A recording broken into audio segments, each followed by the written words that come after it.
नमस्कार दर्शकों। आज मैं उपस्थित हूँ शुक्र के अष्टम भाव में उपस्थित रहने पर कैसे फल मिलते हैं, इस विषय को लेकर।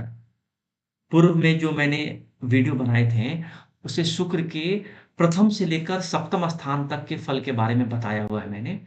तो आज का हमारा विषय है कि शुक्र यदि किसी जातक के चार्ट में लग्न से अष्टम भाव में बैठा हो तो कैसा फल मिलता है। तो आइए सबसे पहले हम देखते हैं कि अष्टम भाव से हम किन किन चीजों का विचार करते हैं। अष्टम भाव आयु का भाव है, मानसिक व्यथा का भाव है, मृत्यु, इवन पुरातत्व का जो प्रेम है, या उसके अलावा आप देखो तो जमीन के नीचे की चीजों के बारे में हम एट्थ हाउस से ही विचार करते हैं। विदेश निवास, यदि कोई जातक चाहता है कि जाकर विदेश में ही बस जाए, तो एट्थ हाउस से ही उसका विचार हम करते हैं। गूढ़ विद्याओं का, इवन जो अकल्ट साइंसेस होते हैं उसमें कहीं न कहीं एट्थ हाउस का इन्वॉल्वमेंट रहता ही रहता है। अगर आप ज्योतिष में इंटरेस्टेड हो आप और पढ़ना चाहते हो, तो आप देखना है कि क्या आपका संबंध एट्थ हाउस का बन रहा है सेकंड हाउस के साथ। तो ऐसे जातकों का इंटरेस्ट होता है ज्योतिष में। उसके अलावा आप देखें तो पूर्व संचित द्रव्य का, गड़ा हुआ धन का, पूर्व जन्म का ज्ञान भी एट्थ हाउस से ही मिलता है। मृत्यु के पश्चात की स्थिति कैसी रहेगी, उसका कारण, उसके अलावा मृत्यु का कारण भी हम एट्थ हाउस से ही देखते हैं। उसके अलावा निम्नता, पतन, समुद्र यात्रा, लिंग योनि रोग जो भी है, इन सब का विचार हम एट्थ हाउस से ही करते हैं। उसके अलावा आप देखोगे तो जो अपमान है या खतरे वाले जो भी कार्य हैं, इन सब चीज़ों का विचार करेंगे हम। विदेशी समुद्र यात्रा जो है, उनका विचार हम करते हैं। अंडकोश का विचार हम एट्थ हाउस से ही करते हैं। आयु, माता की बड़ी बहन का जो पति होगा, उसके बारे में, माता के बड़े भाई की पत्नी जो होगी, उसका विचार भी हम एट्थ हाउस से ही करते हैं। अब अगर हम शुक्र की बात करें, तो शुक्र कुछ खास चीज़ों का कारकत्व रखता है। जैसे श्वेत कलर पर शुक्र का आधिपत्य है, चांदी पर शुक्र का आधिपत्य है, विवाह, ब्राह्मण, काम, प्रेम, मैथुन शक्ति, खटाई, नमकीन आदि का विचार शुक्र से करते हैं। जलीय पदार्थ जो भी हैं या जलीय स्थान है, उस पर शुक्र का आधिपत्य है।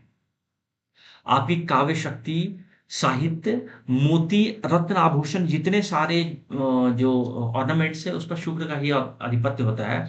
लग्जरी पर शुक्र का आधिपत्य है, सौंदर्य प्रसाधन पर शुक्र का आधिपत्य है, सुंदर वस्त्र आभूषण आदि पर भी शुक्र का ही आधिपत्य होता है।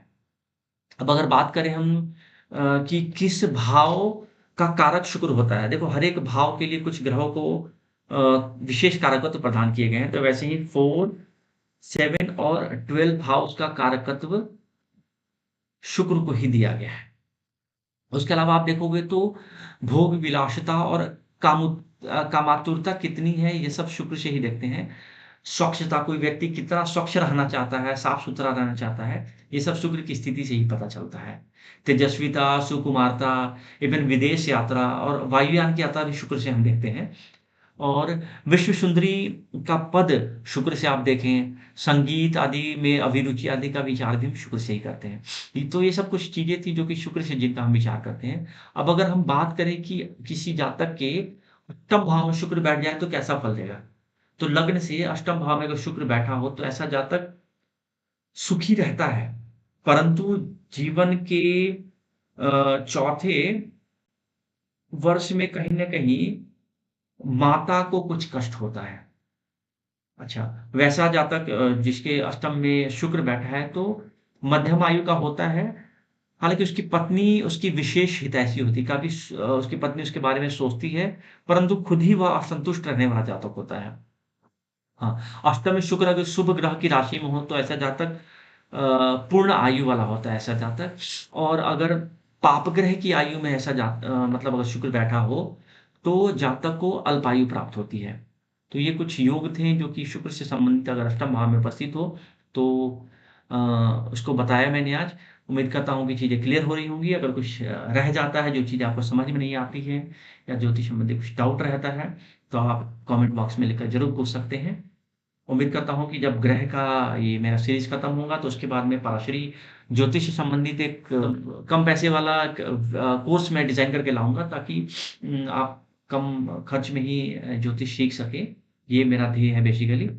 उसके अलावा उसके बाद जब आप थोड़े पारंगत हो जाएँगे आप पराशरी ज्योतिष में, तो फिर मैं बीएनएन और जिसे भृगुनंदी नाड़ी कहते हैं, बड़ा सटीक उसका भी प्रेडिक्शन होता है। उसमें कोई दशा या किसी चीज़ का विचार हम नहीं करते हैं इसमें। इसमें बस ग्रहों की स्थिति जो आपको जन्मकालीन ग्रह की स्थिति मिली है, उसके आधार पे ही हम प्रेडिक्शन करते हैं और उसके अलावा उसपे ट्रांज़िट का विशेष महत्व होता है। हम उसमें दशा नहीं देखते हैं।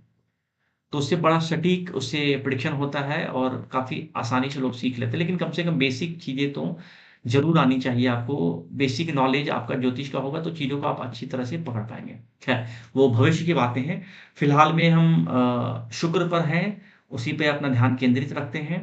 अगर आपने चैनल को सब्सक्राइब नहीं किया है तो सब्सक्राइब कर लें, ताकि आपको भविष्य में आने वाले किसी प्रकार के जो मेरे वीडियो हैं उससे आप अवगत हो पाएँ। अंत तक मेरे साथ बने रहने के लिए बहुत-बहुत धन्यवाद। नमस्कार।